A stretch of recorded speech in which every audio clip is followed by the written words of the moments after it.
I find great pleasure in making people cry. That's what he says. In this exclusive members episode, we go deeper in our conversation with film composer Zachary Horner. We'll talk about emotions and the instruments that evoke various emotions. We'll also get into some significant practical advice for aspiring composers about hardware, software, sound libraries, communicating with the director, and more. This is the Faith and Family Filmmakers Podcast, helping filmmakers who share a Christian worldview stay in touch, informed, and inspired. Quiet on set. Rolling. Your hosts, Geoffrey and Jaclyn Whitt. You're listening to the Faith and Family Filmmakers Podcast. My name is Jaclyn. Jeff is here with me, and today we have Zachary Horner. I want to ask you, I'm going to start this out with asking about genre. Okay, so what is your favorite genre to work with? Oh boy. I don't feel like I've had just a ton of experience in a variety of genres, but in the genres that I have worked in, I really enjoyed actually this latest film that I worked on. It's fresh in my mind maybe, but Disciples in the Moonlight has been a great project. It's just been a good challenge in a number of ways. It's I guess the genre would be loosely heist, and it's just been a great project to kind of spread my wings a little bit in a multitude of different music styles, such as action, mystery, and suspense. I've had a good bit of suspense in this film, and then tragedy. Gotta love tragedy. I wholeheartedly and unashamedly admit, as a composer, I find great pleasure in making people cry. It's just kind of the icing on the cake for me. So that's been a really fun genre so far. I would say that's been my favorite so far. I'm recognizing that the question about genre is quite different as a film composer than if somebody were to ask you as a musician, Yes. for example, what's your favorite genre? Because the things you just listed were emotions and quite different than a typical answer regarding genre. Well, I'm glad you didn't ask me my favorite genre in music, because I would just have to call Switzerland on that, because I listen to all kinds of music. I love just the soundtrack genre in general is not really a genre, because from one soundtrack to the next, you can go in wildly different directions, emotional wise. You mean film soundtracks? Yes, film soundtracks. So who's your favorite film composer? Oh, that's also a very unfair question. That is just too hard to narrow down. But I will narrow it down to maybe a top couple or a few. Names that come to mind instantly are James Newton Howard. I love his music. Aspire to write similar to him in many ways. I'm not exactly like him, obviously, because I have my own unique voice. But I love his music. I grew up on Howard Shore. I find that as fundamental to all of my writing. I love John Williams. I don't write like John Williams, but I do, I guess, find his music inspiring, and in a way it challenges how I think about certain ways to write music. Let's do one more. Michael Kamen, actually. I love Michael Kamen's music. Those are a top few. Nice. I could go on, but... Do you have a genre you do not enjoy composing for? I would say I've not thoroughly enjoyed comedy. When I've had to do comedic scenes, I don't know. I've just not found that supernatural. I'm not the funniest guy on the block, so maybe that has something to do with it. But I've never thoroughly enjoyed comedy. Okay, well, that's really good to know. So I'm curious within that, because as I'm thinking through, okay, what are the different aspects of these different genres that could be drawing on you? So I know for myself, my favorite instrument, especially if there's like soundtracks and theme songs, anything with a French horn, I'm in. Mm-hmm. I love French horn. I played it for 6 years. It's my favorite. There's just such a richness. So a lot of my music, I don't care what song I was recording for myself, I'm going to fit a French horn in there somewhere. Yeah. Yep. Do you have a favorite instrument that you like to work with and include in your music? Yeah, that's also a really tough question for a variety of reasons. I like different instruments, but I would say that I love the bass clarinet and the viola. I love the richness. I would say, if anything, maybe the viola even more than the bass clarinet. But I love the rich tones of both of those instruments and their unique voices, because particularly with the viola. If anyone has ever been in an orchestra, there are a lot of viola jokes, viola player jokes, and I get it. The viola when it's well written, the unique character it can bring to a piece, its unique range, is just beautiful. I love writing for viola. Mm-hmm. Do you have certain instruments that you equate with certain emotions? In a way, yeah. I could see how, like the French horn, it's going to instantly evoke a majestic sound. It's going to evoke a heroic sound. Whereas the celeste might invoke a very magical sound. So yeah, there are a lot of different instruments that can be kind of known for a very specific sound. They can be used for other purposes, but yeah, I'm thinking even like for comedy. For myself, when I make videos like to promote things that I do and whatever, and a lot of the time I like to use comedy because I think that it engages an audience well. And so whenever I'm looking for some music to put on it, I'm like, okay, give me something with pizzicato strings. Like, yeah. That's going to help create that sense Yes. of comedy and the silliness and stuff. So I love that stuff. Since we're talking about instruments and sounds, we talked in the first portion of the interview about using samples. For those who are interested, why don't you go a little bit into what you use regarding your sound banks or samples or even your software? Yeah. So as a disclaimer, this portion of discussion is very subjective. Of course, music is in general, but this is highly preferential. But I use Logic Pro as my digital audio workstation, and actually I always have. I've never tried anything else.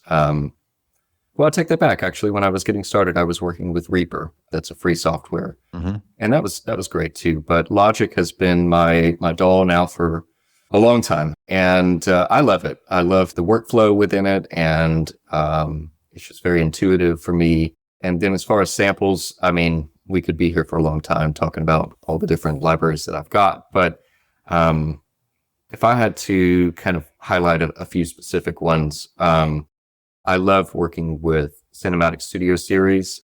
Alex is great. He's the producer there, creator and producer, and his samples are just really beautiful. Cinematic Studio strings and woodwinds and brass.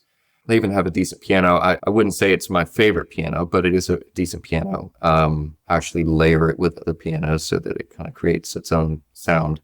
I'm waiting on their percussion library that's yet to be released, but I love working with all of their stuff. But in addition to that, Spitfire has some great libraries. I use a number of libraries from them. A lot of ethereal stuff, London Contemporary Orchestra, and ADO as well. Another company that I've recently kind of found and would love to get some more of their stuff. I'm not even sure I know how to pronounce it, but I think it's Stravos sampling company, and they'd make some really beautiful ethnic instruments that I would love to get my hands on a little bit more. But those are a few highlights for my software. As far as mixing and mastering, that's a whole other topic. But Ozone by Isotope is a great start for getting into mixing and mastering. So nice. So let's just say if there's somebody that's listening and they're thinking like they want to start getting into this, I want to ask you this question in two parts. One, I want to ask for somebody who has little to zero budget, what would you recommend for them to get started? And then for somebody that has a budget and they're serious, they actually want to pursue this and they have a bit that they can actually start, they can buy great stuff and go from there. What are your two recommendations? And just to be sure on your question, this is for composers, or is this for like from a director's perspective for hiring a composer? As a composer. Well, I've always had experience with Apple products as far as computers are concerned. For music production, I think it's great. But I know guys that work on PCs and rave about them as well. So that's also subjective. But if I were to advise anything, it'd just be from experience. Apple has been great. As far as finding products that are, on a budget, I started off with a used laptop that I found probably on Craigslist. That's how long ago it was. And I would recommend just finding yourself a good laptop with, more than just a little bit of RAM. Get as much RAM as you can and as big of a processor as you can on a laptop that you can afford. And then as far as other software, There are actually, nowadays, there are a number of software libraries that are specifically designed at aspiring composers that don't have big budgets because they're free or very, very inexpensive. And they're not the best sounds in the world, but they're good. So I would recommend someone getting into some of those. I think Spitfire might have one, and a number of other instruments. I'm sure you could Google them. As far as anything else, I mean, that's really the biggest thing right there is a decent little laptop and some free software. Those are really the two most important things. At some point, you will need a audio interface to improve your music with better speakers and such, because, at some point you'll need, well, I guess starting off, you'll definitely need a decent pair of headphones. But those are really the three biggest things, are some software, decent laptop, and some headphones. Of course, you can find a keyboard really cheap as well, but you have to have a keyboard. But you can get those fairly inexpensively. Yeah, but it's just a controller, right? Like for when it's a keyboard, you're not using the sounds from the keyboard. You're just using the information that you're putting into the keyboard to transfer, Correct. And the samples will create the sound. Correct. And to be perfectly honest, I still use a MIDI controller myself. It's not a very expensive model, and it's worked perfectly fine. I mean, yes, I could get something more expensive, but Yeah, it would probably even be USB, right? So for someone starting, it wouldn't even have to have the MIDI connections. That would come with a separate Correct. box or audio interface or something. Correct. Yeah, Yep, very simple. That's correct. Yep. Headphone cable, and that's it. All right. And so for somebody that has some money to put into it, then what would you be like, okay, here's how you can set yourself up to have what you need and run with it? Yeah. For those that have a budget, I have been very satisfied with this second Mac Studio that I bought. I bought one when they first came out, but I didn't get one big enough. And that's the only catch with Mac Studios is once you buy one, they're like an iPhone. You can't pop the hood and replace RAM or anything like that. So I bought a second one and it has been phenomenal, but I spent a lot of money on it. It's got almost 200 gigs of RAM and yeah, huge processor and all that. But I would highly recommend Mac Studios nowadays. They're a great machine, but at the same time, the M2 processor has just really pushed boundaries that we weren't expecting in a way. And so even the M2 MacBook Pros are great. Very, very powerful machines. I know guys that work with their entire studio running off of a single laptop instead of, an actual desktop computer like what we used to do. And so if you have the money, I would recommend a Mac Studio or a MacBook Pro. Kind of depends on your preference, but both are great machines. I will say with as many software libraries as I'm running nowadays, another vital piece of software that I would highly recommend is Vienna Ensemble Pro, just because when you're loading up, my template is hundreds of tracks at one time. So when you have that many instruments and some of them with a lot of RAM, you're going to need Vienna Ensemble Pro to kind of go to bat for you with your digital audio workstation. And so that's highly recommended for me as well if you've got a little bit of budget. Honestly, Vienna Ensemble Pro is not all that expensive, but it's a very, very valuable piece of software. Other than that, I would spend money on good speakers, a good audio interface, and as many good libraries, high quality libraries as you can find.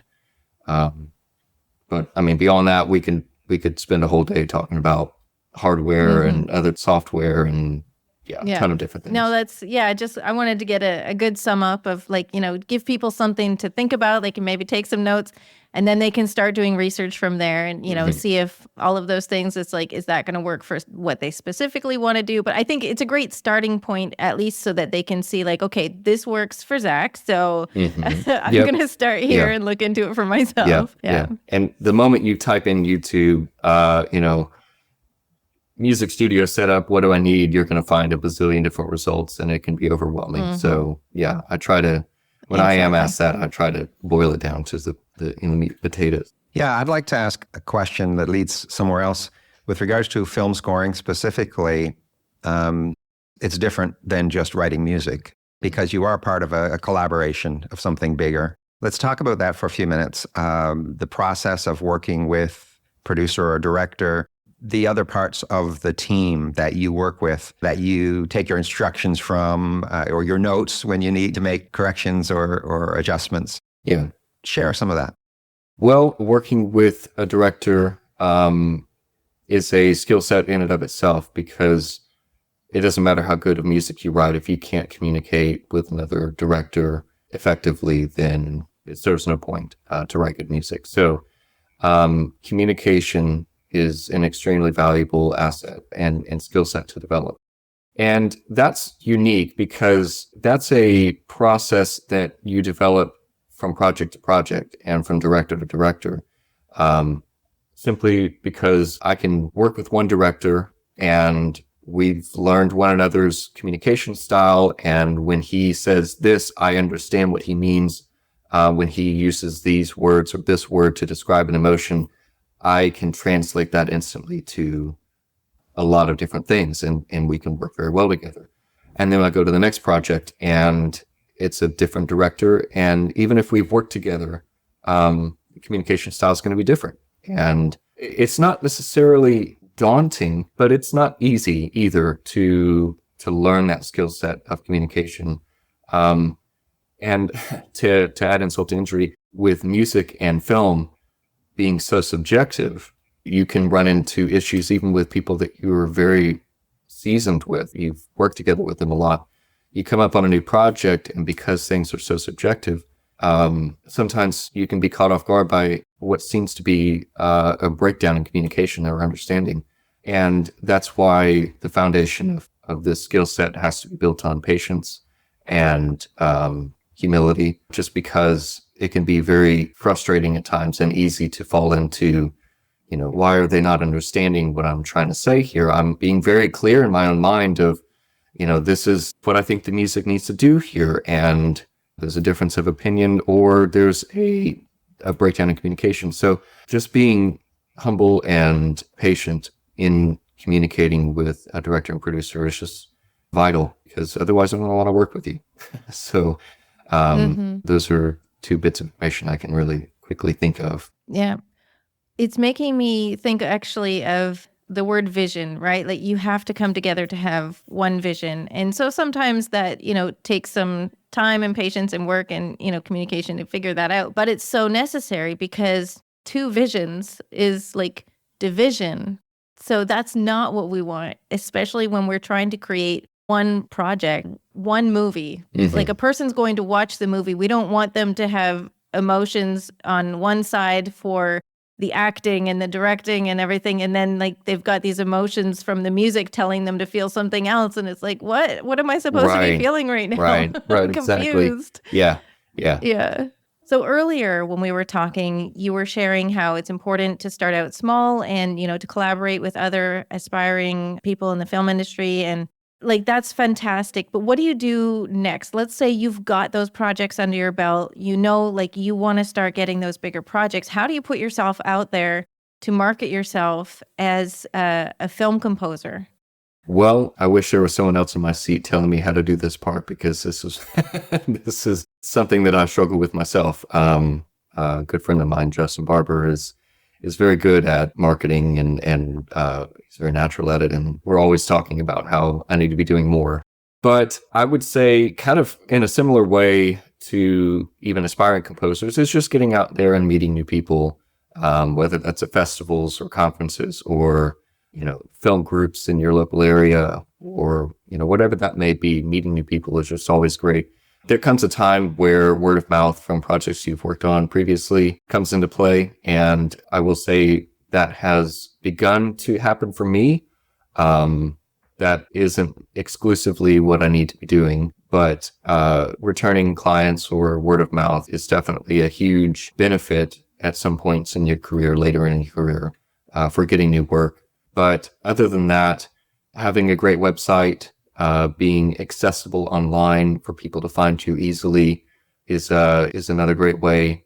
Even social media, putting your music out there for people to hear, or even doing, brief little social media blurbs where you just, you're talking about a music project you're working on and you share a little clip of it or something, even still meeting new people and word of mouth, and then having a great web presence. And I guess also the aspiring directors and actors and cinematographers that you could be working with in the beginning, I mean, they're working on pursuing their own career. And, in the future, as they also improve and take on larger projects, they could remember you from, oh, yeah, back when I did this short film, I worked with this guy that he really got the emotion I was looking for. I need to find that guy and work with him again. Yeah. Stuff like that can happen too, right? Because if we're all growing, like we're all going to improve. We're all going to, advance in our career. And, so hopefully that's where those relationships come in. The word of mouth is great. I think that there's something to be said for, remembering the people that you work well with. And, as each person grows, coming back to work together again could be like a really great opportunity and a lot of fun. And I've seen so many movies where I'm like, oh, hey, I know the person that wrote and produced that. And I see that they're working with the same people. Like we like to work with the same people. Yeah. So, yeah. And I like what you were saying, too, about being patient and humble because you're creating that atmosphere for collaboration and being easy to work with. Like, I think one of my goals as a writer, I want to be easy to work with because I know that writers can easily get removed from a project.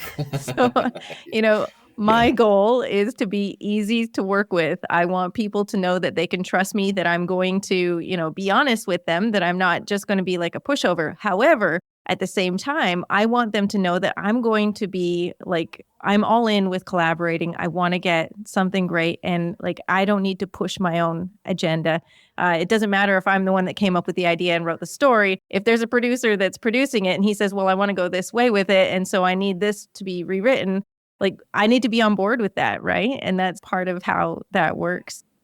So yeah, thank you so much. That was definitely really important insight, that the patience and humility for the process of collaborating. And I hadn't thought of it before music does bring so much of the emotion. And so to work closely with, is it the director that you work with, or who do you work with when you guys are figuring out, how do you want the music to play out in certain scenes? Who do you work with? The director. The director is always going to be the one that has the vision for the film, specifically for the music and such. Not to say that the producers don't have insight or preferences. That's very often the case. But usually the director is the one that kind of spearheads that. Okay. Why don't you tell us, before we finish, you mentioned a couple of movies, The Thorn. Tell us where we can watch that, or our listeners can find it. And also, I'm not sure if the new one is out yet. You said it's fairly recent. Yeah. Brett Varvel's Disciples in the Moonlight. That's still coming up. Yeah, we're actually working on trailers right now. They'll be putting trailers out in theaters in, I believe it's April, and then it'll be releasing in July. Okay, so by the time that this interview is out, then people should start hearing about it. It'll be very relevant at the time. Yeah. What about The Thorn? Yeah, The Thorn, if you go to thethorn.com, if you go there, their links will have access to like the film version, as well as if you are interested in going to see the play live in your local area, they'll have tickets for that. They do tours in the spring and the fall. So yeah, I would highly recommend going to see The Thorn live. I mean, the film is great. It's got my music. Some of the play has some of my music. They didn't keep everything from the film soundtrack in the actual live play, but the live play is spectacular. It's something to see. Sounds great. But going to their website, thethorn.com, is where you can find all that information. Cool. And how can people hire you? Where can they find you to hire you? I would say the best way to find me is through my website, actually, ZacharyHornerMusic.com. It's got all of my social media links and email, contact page, all that good stuff. You can hear audio samples. Perfect. We'll have that all in the show notes. Awesome. Well, Zach, it's been great having you today and hearing those insights. You are actually our first composer. Oh, awesome. That we've interviewed for our podcast. That's great. Well, I'm glad to have offered some insight, and it's been great to talk with you guys and do this interview. Thanks for having me on. Thanks for coming. Bye-bye. All right. Bye-bye. God bless. Thanks for listening to the Faith and Family Filmmakers podcast. If you would like email reminders about newly released episodes and more, please sign up at faffpodcast.com/email. That's faffpodcast.com/email. Bringing filmmakers together for faith and family. That's a wrap.